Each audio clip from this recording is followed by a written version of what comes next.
есть магазин у нас в Краснодаре, «Русская печка» называется. В этом магазине вы сможете купить все для барбекю комплекса.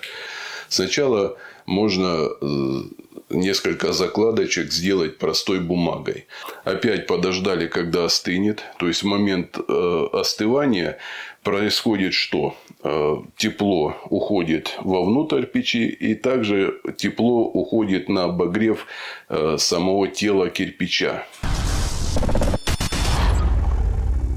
Друзья, приветствую вас на своем канале «Пламя». С вами Олег Михайлович. Кто меня не знает, я разработчик реактивной тяги в открытых топочных системах, мангалах и каминах под названием «Двойной зуб». Всю свою технологию я выложил в виде 3D проекта, и все мои проекты находятся на сайте mangalyplamя.ru. Очень часто вы задаете мне один и тот же вопрос: как просушить печку под казан.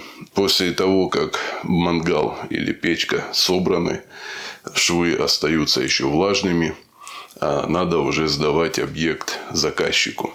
И возникает, соответственно, вопрос, как же это сделать, чтобы печка не лопнула. И вот в этом ролике я вам как раз сейчас все пошагово и расскажу, и покажу. Поехали. Информация для тех, кто собирается только приобрести проект и построить барбекю-комплекс. Или те, кто уже приобрел проект и собирается приступать к строительству и не знаете, где купить или приобрести чугунное литье или вообще комплект для строительства барбекю-комплекса. Так вот, ребята, есть магазин у нас в Краснодаре, «Русская печка» называется. В этом магазине вы сможете купить все для барбекю-комплекса. Магазин специализируется именно на товарах для барбекю комплекса. И кто там работает, они в теме, прям в хорошей теме. Мы уже несколько лет с ними сотрудничаем. То есть они вас даже и проконсультировать смогут, предложить самые лучшие и самые современные товары. Вот сайт «Русской печки». Здесь, значит, любые товары. На сайте вы видите ассортимент товаров. Также, друзья, бонус магазина «Русская печка» – это то, что вы можете приобрести у них товар с доставкой в ваш город. Доставка производится двумя компаниями – СДЭК и ПЭК. Если товар слишком тяжелый, груз получается там больше 100 килограмм, к примеру я говорю, то вам доставку будет делать компания ПЭК. Если там небольшой груз, то СДЭК. Но это вы все можете уточнить у продавцов магазина. Пожалуйста, все ссылки, кликабельные ссылки под видео в описании. Также вы видите QR-код этого сайта. Вам достаточно навести телефон на QR-код, и вы нажмете, перейдете на этот сайт. Либо же нажмете на кликабельную ссылку, перейдете на сайт. Друзья, магазин проверен уже сотнями моих подписчиков. Я сам лично с ними сотрудничаю уже несколько лет, как я говорил. Вам только надо составить список тех товаров, которые вам необходимо, озвучить их. Продавцы магазина укомплектуют вам его и отправят по почте. Ваш товар будет укомплектован. Вам останется только приехать, оплатить и забрать. Так что еще раз, магазин «Русская печка». Заходим на сайт и выбираем нужный вам товар. Просушка барбекю комплекса не такая уж и сложная задача. Важно просто высушить швы, чтобы вся влага вышла из раствора, из шамотной смеси. Вот, в принципе, и все. И печка будет готова к максимальной загрузке дровами. Ее можно будет топить уже полностью 1,5-2 часа. Можно и круглосуточно будет использовать. Очень часто бытует мнение, когда протопится печка, шамотная смесь превратится в керамику. То есть она запечется и будет держать шамотное ядро печи. Это ошибочное заблуждение, то есть ошибочное мнение. этого не происходит. И смесь чаще всего бывает такой эффект, что она высыпается. Тоже часто пишут мне, что вот поцарапали, да, попробовали смесь пальцем, она сыпется. Это нормальный процесс, друзья. Топка расширяется во все стороны. Не только вправо-влево или там взад и вперед, но и также вверх и вниз. Печка под казан, она дышит, будем так говорить, во все стороны. Поэтому ваша задача устройство сделать таким образом, чтобы плита под казан не взаимодействовала с финишным покрытием. Ну, и теперь давайте расскажу подробно, да, как же просушивать саму печь. Значит, делаем небольшие закладки. Сначала можно несколько закладочек сделать простой бумагой. Ваша задача прогреть кирпич постепенно. То есть прогревается буквально по 10 минут. Первая закладка небольшая. Можно простой бумагой или вот картоном, как я просушиваю. Картон прогорел. У вас стенки даже практически, наверное, и не нагреются. Это будет первая ваша вспышка, будем так говорить, в печи. Вторую закладку можно сделать больше бумаги. Можно вообще набить полностью всю топку бумагой. Чаще всего я просушиваю мешками из-под цемента или шамотной смеси. Как раз благо остается очень много ее после сборки конструкции. Я никогда эти бумаги не выкидываю, не сжигаю. Провожу с помощью этих мешков тест-драйвы. И также оставляю на просушку.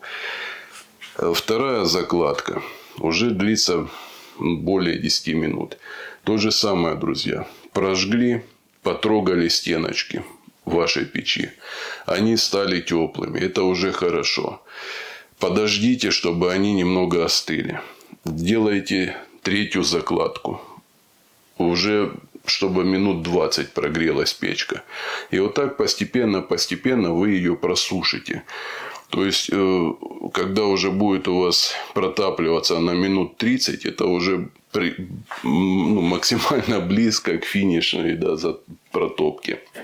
Значит, за 30 минут бумагой можете топить. Или если нету бумаги, то достаточно щепочек каких-нибудь приготовить, чтобы дрова горели, небольшое количество дров, щепок горели в вашей топке. Таким образом она вся просушится. Также вы рукой потрогали, горячая, не горячая. Если сильно нагрелась, это хорошо, уже значит просыхать начало более глубоко.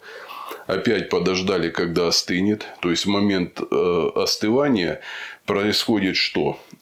Тепло уходит вовнутрь печи, и также тепло уходит на обогрев самого тела кирпича. Давайте я вам покажу кирпичик. Да, возьмем вот так. Вот шамотный кирпичик. Допустим, вот так вот он у вас лежит в печечке. Вот это лицевая часть, которая прогревается костром. И, допустим, за полчаса она прогреется где-то вот на 1/3 часть. Потом вы оставляете, все, начинает остывать печка. Остывает кирпич, сюда тепло уходит. И часть тепла проходит в глубину кирпича, тем самым высушивая этот раствор. Еще раз вам говорю, раствор там не будет схватываться и твердеть. Он просто будет избавляться от влаги. И для чего надо именно просушивать, да? Чтобы у вас не было такого, что вы сразу наложили дров, полную зарядку, зажгли, и у вас резкий всплеск температуры на вот эту поверхность кирпичей, на шов, который находится, да, между кирпичами. И влага там начинает взрываться, то есть закипать, резкое расширение. И, естественно, топка практически может вся, может не вся, там, будут микротрещины, вся она будет резкое динамическое расширение из-за того, что вода расширяется сильнее и быстрее, чем сам кирпич. Или раствор, там, который там находится. То есть вода, чтобы она не превращалась в пар резко, чтобы не взрывалась. Поэтому постепенно идет просушка. И, допустим, 5-я или 4-я закладка. Вы уже дров хорошо накладываете и просушиваете ее минут 40. До часа. Вот она потухла, костер там потух, тоже кирпич горячий. И в этот момент уже тепло, может быть, до конца прогреет кирпич, там, может, не до конца. Этого уже будет достаточно.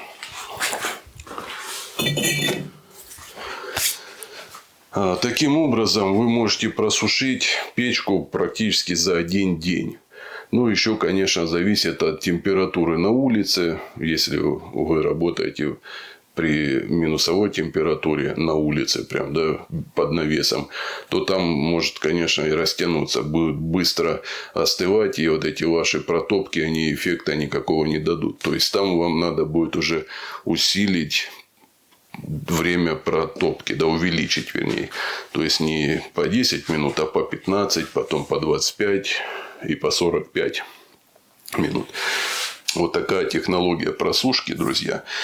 И хотел бы еще вам сказать, друзья, спасибо большое за то, что вы смотрите мой канал. Те, кто не подписался, обязательно подпишитесь на канал Пламя на всех моих соцсетях. В Телеграм, ВКонтакте, в Одноклассниках, Яндекс.Дзен, Рутуб. Там, ну, везде, где есть канал Пламя, везде подписываемся, друзья. Ставим лайки, кому понравился данный видеоролик. Ну, кому не понравился ролик, ставим дизлайки, пишем в комментариях. И до новых встреч на моем канале Пламя. Всем желаю успехов в труде, здоровья. Пока.